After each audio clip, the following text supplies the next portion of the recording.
kwamba nimekuja kambi ninakwenda kulala. Your timetable has to change. Timetable yako ya nyumbani sio timetable yako ya kambini. Mambo yako unayofanya nyumbani sio utakayoyafanya kambini. Kwenye kambi, you are going to do exactly what God wants you to do. Unafanya kile ambacho Mungu anataka wewe ukifanye. Mungu anachotaka wewe ukielewe zaidi ndicho ambacho unakuja kukutana nacho kambi. Kwa kusema hivyo nafikiri inatosha sasa nianze kukueleza. Unapozungumzia kambi ya wana ya huduma ya taifa la Pete ya Muhuri International Ministries, ni na yenyewe ina historia. Na ninaamini mara ya mwisho kijiweni wakati tumefanya kipindi na sisi mwaka 2024, na ikumbuka tarehe 19, pia tulikuwa katika kambi na ndio ilikuwa experience yetu ya kwanza kabisa ya kambi. Huko tulieleza namna ambavyo huduma ilizaliwa. Huduma ilianza kufanya kazi ndani ya taifa la Bwana. Wakati huo tulikuwa tuna miaka 2 tu, lakini ndio ilikuwa mara yetu ya kwanza kipindi kile mwezi wa 6 tunafanya kambi ya huduma ya wana kwa mara ya kwanza. Na ilitokea vipi? Tunakumbuka tarehe 1 mwezi wa 6 mwaka huo 2024 tukiwa katika mkutano wa wachungaji wa taifa la Bwana la Pete ya Muhuri, tukiwa tunaendelea na session ya maombi kumshukuru Bwana kwa ajili ya mambo tofauti tofauti, ikiwemo pamoja na mwezi huo wa 6 na miezi 6 iliyobaki kwa ajili ya kukamilisha mwaka 2024. Roho Mtakatifu aliweza kumtumia mmoja ya mchungaji wa Kristo ambaye tulikuwa kataye katika mkutano huo, na akaanza kuzungumza maneno tofauti tofauti kwa kila mchungaji aliyekuwepo. Na moja ya watu ambao tulipata neema ya kupokea neno la Bwana ilikuwa ni sisi, huduma ya wana. Bwana alizungumza na sisi akatuambia, now I want to furnish this office. Anataka kuifurnish huduma, ofisi hii ya huduma ya wana. Tulilipokea lile neno kwa akili zetu. Pengine tuliwaza kwenye masuala ya vifaa labda vya kufundishia, nyenzo tofauti tofauti za kufundishia na vitu kama hivyo, lakini katika akili ya Mungu ilikuwa ni jambo kubwa zaidi ya ambavyo tulitegemea. Na nafikiri neno lenyewe furnish kwenye uga wa ujenzi watakuwa wanalielewa zaidi. Furnish ni kama kukamilisha, kukifanya kitu kiwe kamili. Kama ni nyumba, kuiwekea furnitures na vitu vyote hivi, kuifanya iwe kamili sasa rasmi kwa ajili ya kuweza kuanza kutumiwa, iwe nyumba ambayo imetimilizwa kwa kila kitu. Kwa na sisi Bwana alikuwa ametuambia neno hilo, tulilichukua kwa moyo wa unyenyekevu. Na Bwana alipokuwa mwema, hata kabla hatujaanza kulichunguza lile neno, 10 days, siku 10, ninamaanisha siku 10 tu kutoka siku ambayo tumepokea hilo neno, sisi tulipokea ugeni katika nyumba ya wachungaji inayofahamika kama Aleph Family House of Word and Faith. Tulipokea ugeni kutoka katika familia moja ya wana wa Mungu ambao wanasali ndani ya taifa la Bwana Pete ya Muhuri. Walituletea ugeni wa watoto wao ambao walikuwa katika kipindi cha likizo. Walitamani wakae na mchungaji wao ambaye yuko hapo. Walitamani pia kukaa na wachungaji wengine, wapate experience tofauti na ile ya nyumbani. Wamezoea kukaa na wazazi wao, wamezoea kukaa na kaka zao, ndugu zao, lakini sasa wazazi wao walitamani kuona watoto wao sasa wanapata experience ya kuishi na wachungaji. Inakuwaje? How will they survive? Wanawezaje kuishi katikati ya wachungaji? Most of people, watu wengine hawapendi au wanaposikia kukaa na wachungaji huwa wanaogopa. No. Nyumbani pa wachungaji ni mahali pa raha. Nyumbani pa wachungaji ni mahali pa furaha. Nyumbani pa wachungaji ni mahali ambako kila mmoja nafikiri anatamani kwenda. Ndio maana huwezi kukuta nyumba ya wachungaji haina mtu. Nyumba ya wachungaji siku zote imejaa wana wa Mungu. Ni mahali ambako watu wanajengwa, watu wanaimarishwa vizuri sana. Kwa hiyo hiyo siku ya tarehe 11 tukiwa tumepokea huo ugeni, nakumbuka baba yetu wa kiroho pamoja na mchungaji mkazi wa huduma ya taifa la Bwana Pete ya Muhuri, siku hiyo pia walikuwa wamepanga kumshukuru Bwana, waingie katika chumba cha maombi, wamshukuru Mungu kwa ajili ya yale mambo ambayo walikuwa wakiendelea kufunuliwa, ambao Mungu alikuwa akiendelea, Roho Mtakatifu alikuwa akiendelea kuwafundisha siri tofauti tofauti za kuweza kutawala katika maeneo tofauti tofauti, hasa yakiwemo kama ya biashara. Wakiwa huko, wakati huo watoto au wana wa Mungu ambao tumewapokea wageni wakiwa wanaendelea kujiandaa, unajua mahali ambako papo na watoto utasikia huyu kapiga kelele hii, huyu kapiga kelele. Ndio raha ya nyumba pia, watoto kuona unawasikia. Wakikaa tu kimya utashtuka. Kwa wakati wanafujo hizo na sisi wengine tukiwa tunaendelea kuwawekea mazingira vizuri kwa ajili ya kuendelea kuishi nao hapo, mchungaji mkazi pamoja na baba yetu wa kiroho wakiwa wanamshukuru Bwana huko, Bwana akawapatia hilo wazo la kambi.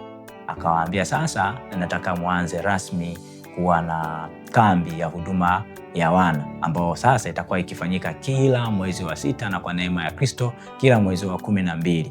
Na hapo wakapokea mwongozo mara moja. Mimi ambaye nilikuwa nimetulia sehemu nyingine nikiendelea kuwasubiria wanangu tuendelee kupiga soga, basi nikaitwa kwa ajili ya kupokea ule mwongozo ambao Roho Mtakatifu alikuwa ameutoa kwa ajili ya kambi. Kwa hiyo tukapokea pale kwa mara ya kwanza mwongozo wetu wa kuhusiana na kambi ya huduma ya wana ambao ulitupa upana masomo mbalimbali ambayo yangeendelea kufundishwa katika kipindi cha kambi, shughuli tofauti tofauti ambazo wana wa Mungu wangezifanya katika kambi. Na tokea hapo siku hiyo hiyo maombi, mchungaji mkazi pamoja na baba waliahirisha maombi yale na kuanza kushughulikia jambo hilo mara moja. Tarehe 11 mwezi wa 6 mwaka 2024 kambi ya huduma ya wana rasmi ilizaliwa na tukaanza rasmi hapo hapo masomo. Na somo la kwanza ambalo tunakumbuka Mungu Baba na Roho Mtakatifu waliweza kutufunulia ilikuwa ni swala la ratiba ndani ya ufalme wa Mungu. Hili lilitusaidia kuwashape, sio tu kuwashape wana wa Mungu, sisi pia ambao tulikuwa wasimamizi wao. Tulianza kuona umuhimu wa ratiba katika maisha ya kila siku. Sio kumzuia Mungu kufanya mambo yake, ila ni sehemu ya kumruhusu Mungu kuweza kufanya mambo mengi zaidi ya yale tuliyojipangia, zaidi ya yale tuliyoyatarajia, ila pia kuwa na uwezo wa kuitumia karama ya muda ambayo Mungu ametupatia kama zawadi katika kufanya vitu vyote ambavyo Mungu ametupatia. Muda ni maisha, karama ya muda ni maisha, karama ya muda ni jambo la msingi sana. Kwa hapo wana wa Mungu wao wenyewe walianza kutoa majibu. Ratiba ni nini? Vitu gani? Wakaweza kujikuta sasa na wenyewe wameanza kufurahia kuwa na ratiba zao, sio tu shuleni ile inayoongozwa kwa kengele, ila ratiba ambazo zinaongozwa na Roho Mtakatifu kuanzia majumbani mwao, mahali popote wanapokwenda wawe na ratiba nzuri ambayo inawawezesha kujisimamia wao, kusimamia na vyote ambavyo Mungu amewapatia, kusimamia nyumba zao, hata wanapokuwa shuleni pia kuweza kusimamia mambo yote yanayoendelea shuleni bila kuleta changamoto yoyote kwa mtu mwingine, na mambo mengi yaweze kwenda vizuri. Kwa hiyo tunamtukuza Bwana. Wakati huo alitupatia hayo masomo kadhaa. Tulipata listi ya masomo kadhaa ambayo Bwana alikuwa anataka yafundishwe na yaelekezwe. Tukapata pia shughuli mbalimbali kama za masuala ya utalii, masuala ya kutembelea vivutio mbalimbali. Yote hayo yalikuwa ni sehemu ya kuwafanya wana wa Mungu waweze kufurahia utajiri wa Mungu ambao amewekeza ndani yao katika kuitawala dunia, katika kuleta majibu, katika kuifanya dunia kuwa mahali pazuri kabisa kwa ajili ya Kristo na wana wa Mungu na watu wote duniani waweze kuifurahia dunia. Tangu mwanzo Mungu aliifanya dunia kuwa mahali pema kwa ajili ya wana wa Mungu, kuwa mahali pazuri kwa ajili ya watu wote duniani.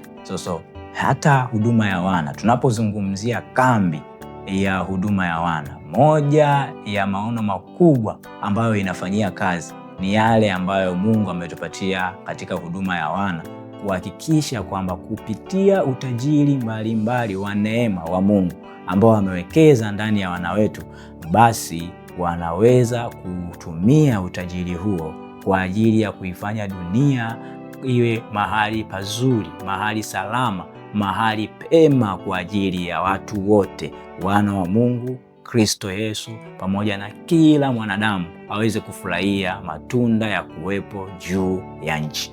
Kwa hiyo tunamtukuza Bwana. Hiyo ndio ilikuwa awamu yetu ya kwanza. Tulifanya kwa muda wa siku 7 katika nyumba ya wachungaji, na tunamtukuza Bwana kwa sababu kambi hiyo ya kwanza iliwafanya wana wa Mungu katika umri wao ule mdogo waliokuwa nao, miaka 3, walikuwepo wa miaka 3, miaka 2, miaka 5 mpaka miaka 8. Wale ambao tulikuwa nao waliweza kujua umuhimu tunapozungumzia usimamizi. sio kusimamia watu, sio kusimamia vitu, bali kwanza uwezo wa kuweza kujisimamia wao wenyewe. Uwezo wa kujisimamia wao wenyewe. Kwa hiyo tunamtukuza sana Roho Mtakatifu kwa sababu kilionekana kama ni kitu kidogo, lakini ni kitu ambacho kiliacha alama ya msingi na ya kudumu katika maisha ya hawa wana wa Mungu. Leo hii nakuhakikishia, nikikuletea mwana wa Mungu ambaye alikuwa na miaka 2 au miaka 3, aliyeshiriki kambi ile ya kwanza, tukiwa wana wa Mungu watano tu ambao tulikuwa nao hawa wana wa Mungu. Nikikuletea leo hii ukamuuliza kuhusiana na nini kilifanyika kwenye kambi ya huduma ya wana ya mwaka huu, atakwambia kitu cha kwanza, nimeweza kuwa na ratiba yangu. Unaona namna ambavyo iliweza kuwa na impact kubwa, na nakuhakikishia hata ukienda kuchunguza matokeo yao ya academics, ukienda kuchunguza mambo yao, yanakwenda vizuri sana, kwa sababu waliweza kujua umuhimu wa ratiba, umuhimu wa kujisimamia mambo yao wenyewe kwanza.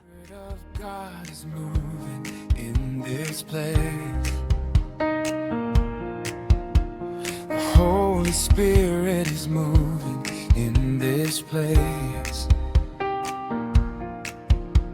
The Spirit of God is moving in this place. The Spirit of life is moving.